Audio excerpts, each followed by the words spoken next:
Let's look at this beautiful study where we'll see that how an active king and the rook can overturn the bishop and the king. So here it is white to play, and we can see clearly that white's this rook on g6 is hanging, and on the other hand white is also threatening to capture the bishop on h2. So if you take the bishop on h2 here simply, so black will play simply pawn into g6, and black is going to draw this game, or maybe black can try for some sort of win also, we don't know.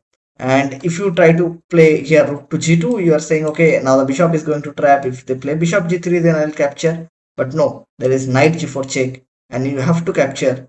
Otherwise, after taking, now you cannot play rook into h2 because then g3 and it's a draw.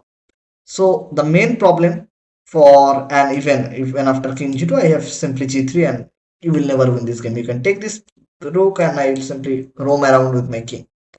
So how we can win this position? So white first played rook h4 check.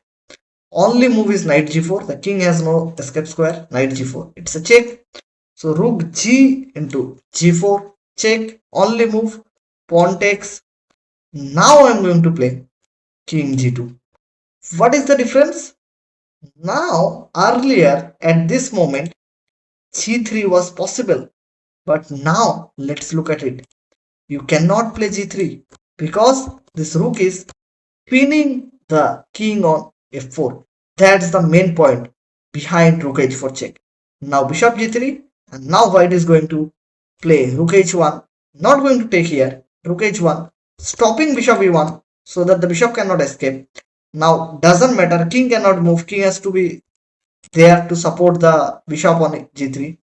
Now after h5, rook f1 check.